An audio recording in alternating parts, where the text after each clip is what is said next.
Prys die Here, ek is baie opgewonde om vandag met julle te kom praat. Ons gaan ons 185ste program vandag doen en ons gaan kyk weer 'n keer na die doorslee, ons tweede teken. Ek wil net gou vir julle net so 'n indikasie gee van wat ons nog gekyk het alreeds en as ons kyk na hierdie teken wat ek voor jou het, dan sien jy dat daar 7 tekens binne in hierdie teken is. Ons het nou reeds die eerste teken gedoen en ons gaan nou na die tweede teken kyk, maar na diepte van sy geestelike betekenis. So kom ons bid saam. Vader, dankie Here. Dankie Here dat U op die wonderbaarlikste maniere met ons kan praat. Dankie dat U bonatuurlik, Here, in die laaste dae met die kerk wil praat en van openbaring wil gee. Ek bid Here dat hierdie program, Here, werklik 'n oopheid vir ons sal bring, 'n openbaring sal bring, Vader, van wat dit beteken, Here, dat U die doorslee gaan stuur in hierdie laaste dae in Jesus se naam. Amen. Ja, prys die Here. Ons besef nie altyd nie. Ek het laas week met jou gepraat oor 'n doorslee en so ek gaan nou vir jou die teken wys van die doorslee. Ons het eers gekyk na die vrou wat die trompet blaas na die maan toe en as jy so in haar hele prentjie kyk, dan sien jy waar sy nou inpas. En dit is presies wie sy is in hierdie prentjie wat ons gesê het van die 10 maagde. As jy kyk in daai prentjie van die 10 maagde, dan sien jy daar hoe die engel aan die bokant die trompet blaas. So vandag kyk ons na die tweede teken, die doorslee.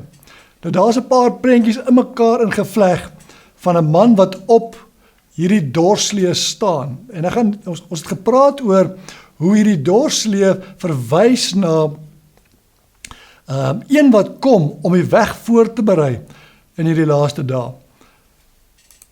Hier het ek 'n prentjie vir jou van die hierogliewe wat op die klippe geteken was en hierdie hierogliewe wys eintlik hierdie doorslee. Kan jy dit sien? Dit is so amazing as jy daai doorslee sien met sy skerp tande.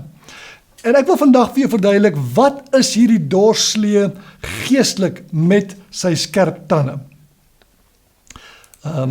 As jy daar kyk na hierdie doorslee, hier staan 'n man op 'n doorslee en hy is besig om die koring en die kaf van mekaar te skei. Hy is besig om hierdie doorslee te sleep oor die koring en die kaf en dan het hy sy vurk en hy gebruik sy vurk om hierdie koring en die kaf in die lug op te gooi en dan kom die wind en waai hierdie koring, die kaf weg en die koring val op die grond. Nou dis so 'n bietjie vir jou net 'n beter idee te kan gee. Dis wat die Here my basies gewys het, 'n man wat op 'n doorslee staan met sy arm uit en hy's besig om opdragte te gee om sekere dinge in plek in te bring. En dit is amazing openbaring wat die Here vir ons wil gee.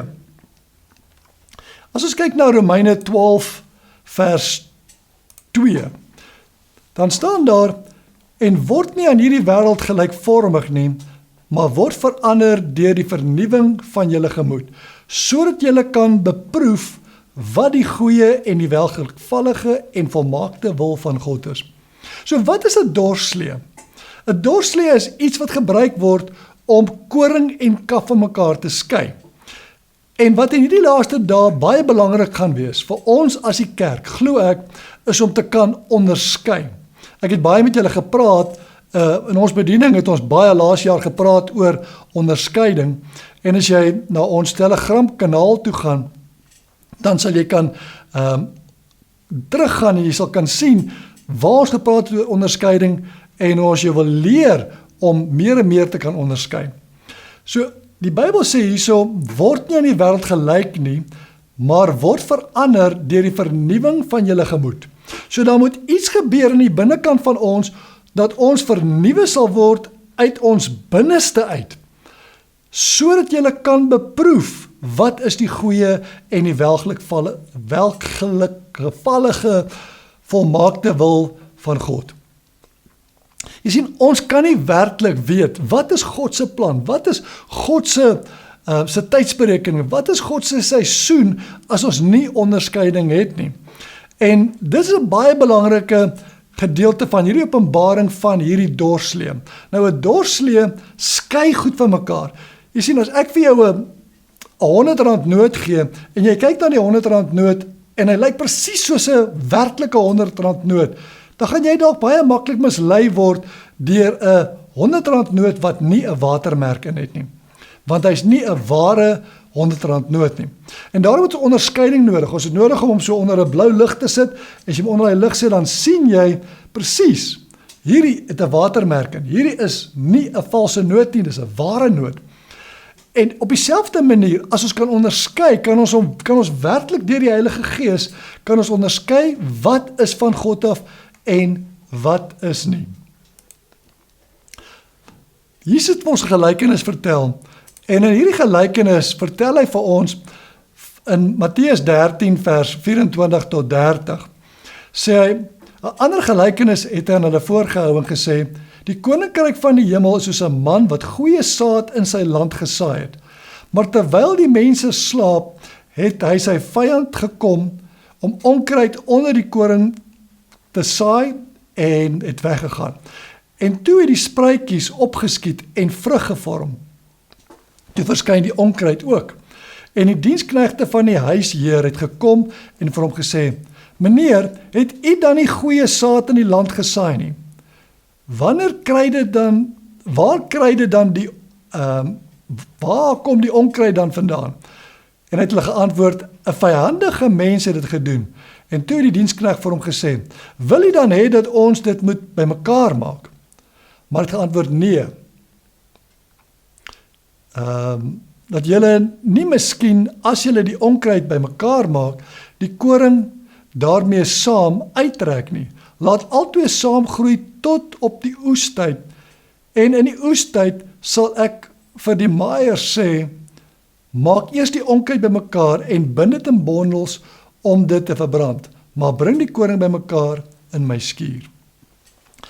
Jesus praat hier in 'n gelykenis van 'n man wat saad gesaai het in sy land. En ons weet dis God. God het saad gesaai, goeie saad in sy land.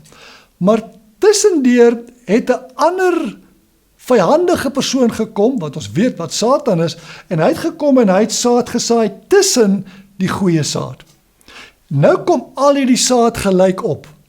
En wanneer saad groot word, daar's 'n sekere saad wat baie naby aan koring lyk, wanneer hy gesaai word. Maar hy's nie werklik koring nie. Eers wanneer hy groter word en hy moet vrug dra, dan sien ons, o gats, hy dra nie vrug nie, hy dra nie koring nie. Hy is eintlik kaf. En wat die meester sê, later sê Jesus, die uitleg van hierdie gelykenis is die maaiers, wat kom om die oes in te bring, is eintlik die engele. En hulle sê, kom ons gaan skei hulle van mekaar. En die Here sê, nee, moet hulle nie skei van mekaar nie, los hulle tot op die einde, dan sal ons hierdie slegte saad wat opgekom het, hierdie valse koring, sal ons uittrek en ons sal hulle in bondels vat en ons sal hulle in die vuur gooi. Maar die wat van God af was, die koring, sal ons vat en ons sal hulle in my skuur inbring. So hier is 'n onderskeiding wat plaas moet vind.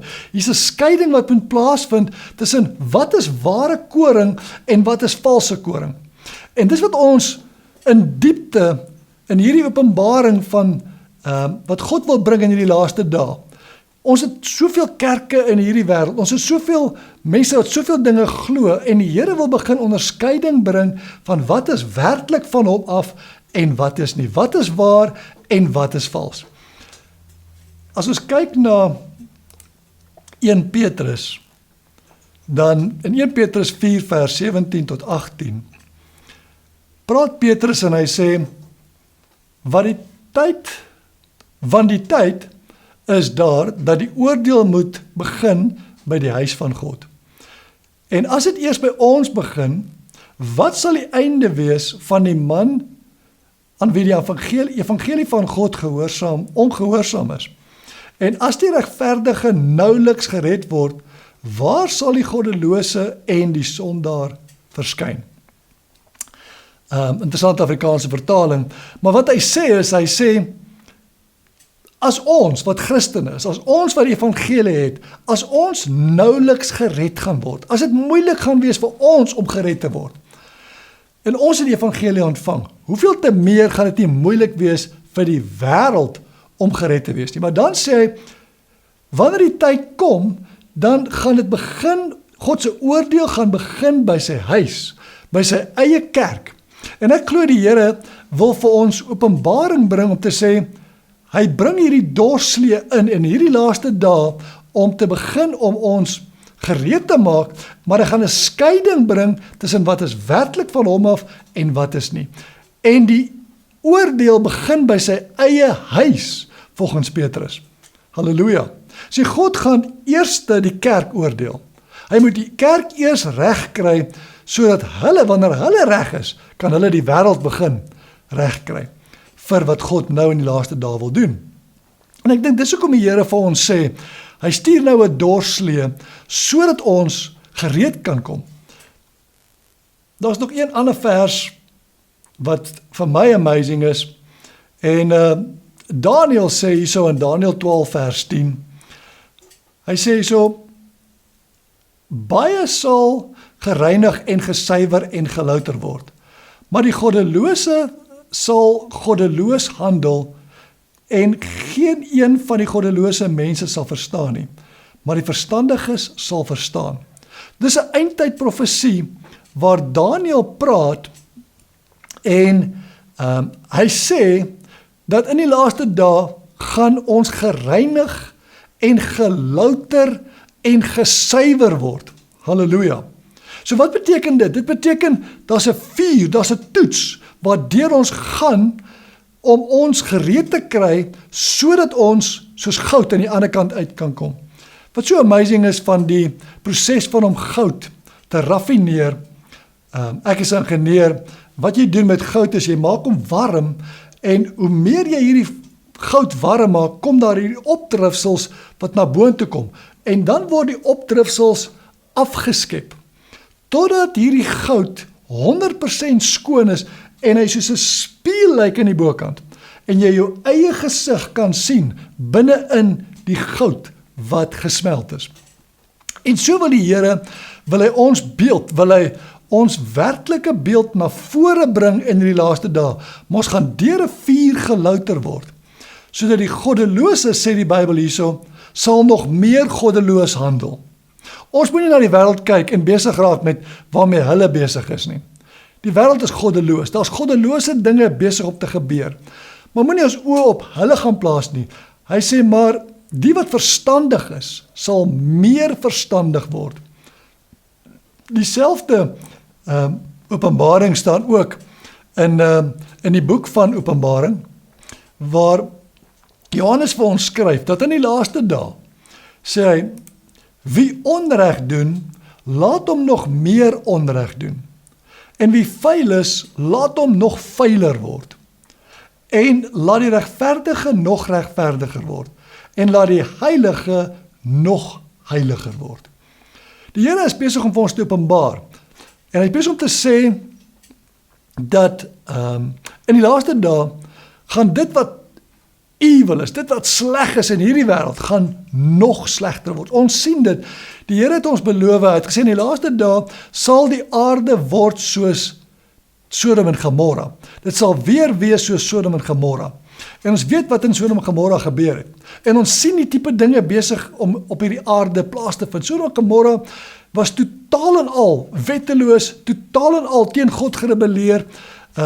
Die homoseksuele verhoudings en lesbien verhoudings was in die orde van die dag. Dit is hoe erg die aarde besig is om te word. Maar dan sê hy, it's amazing, hy sê die regverdigers sal nog regverdiger word. En die heilige sal nog heiliger word. Halleluja, en ek het goeie nuus vir jou as jy 'n Christen is vandag. Die Here is besig om ons te suiwer, maar is besig om ons te bring in 'n plek waar dit eintlik makliker gaan wees om regverdig te wees. Ons gaan in 'n volgende program vir jou wys hoe die Here actually Openbaring en een van hierdie tekens gegee het, hoe hy ons regverdig wil maak op so 'n manier, dat ons 'n heilige lewe kan lewe. Nie uit ons eie heiligheid uit nie, maar as gevolg van sy heiligheid. So, ek wil saam met jou bid vandag, en ek wil bid dat die Here jou net sal begin vir jou openbaar, en dat hy jou selfs waar ons nou bid, dat hy deur hierdie vuur wat hy stuur, dat hy jou sal raffineer, dat hy jou sal begin skoonmaak, dat hy die opdrifsels wat nog daar aan die binnekant van ons is, dat dit sal uitgesmeld word uit ons uit, deur God se liefde, deur die waarheid van God se woord. So ek wil net vir jou bid, en ek wil vir jou basies net kom gereed maak, sodat jy kan weet. Ek het so 'n paar programme vir jou in die verlede vir jou gesê, dat God stuur vooruit, stuur hy voorhardlopers om ons te kom gereed maak. En hierdie teken het actually plaasgevind, want God wil ons vooraf waarsku, hy wil ons vooraf deur 'n voorhardloper, wil hy ons gereed maak, sodat ons nie onverwags gevang word, en dan soos die dwaase maagde wat nie olie in 'n lampe gehad het, gevang word en buite moet staan nie. Halleluja. So, ja, ek prys die Here vir vanoggend se program. Mag die Here jou seën, mag hy jou absoluut net aanraak met sy gees as ons nou gaan bid. Vader, ek sê vir u dankie, Here. Dankie dat u gees ook soos 'n raffineerder is, Here. Dit sê in Maleagi 3, dat die gees van die Here kom, en hy sal soos 'n vuur wees, en hy sal ons kom, en hy sal ons skoon was, en hy sal soos 'n seep wees, en hy sal ons kom skoon brand en skoon was, Here. Maar die Bybel sê, wie sal kan staan op die dag wanneer die Here kom? So ek bid vandag, Here, ek bid dat elkeen van ons onsself sal ondersoek, en dat ons harte sal oopmaak om te sê, Here, hoe kan ek 'n suiwerder lewe lewe? Hoe kan ek nader aan u lewe vandag, Here? En ek vra dat die Heilige Gees ook nou soos 'n vuur deur elkeen sal brand, Here. Die Here wys my net, daar's mense wat baie voel hulle is nie die moeite werd nie. Hulle voel, weet jy, ek kan nooit goed genoeg wees nie. Maar die Here sê, dit gaan hy ook uit jou uitbrand. Selfs daai gevoelens van jou eie waarde in jouself, dit brand hy ook uit. Want jou waarde lê nie in jouself nie, maar in hom. En so, ek prys die Here vir vandag se program. Mag die Here jou seën. Kom volg ons op ons Patmos kanaal, Hendrik Foster, of kom volg my op my Telegram kanaal Morningstar Friends, en daar gaan ons jou baie leer oor onderskeiding en hoe om werklik in die gees te kan leer om te onderskei. Halleluja.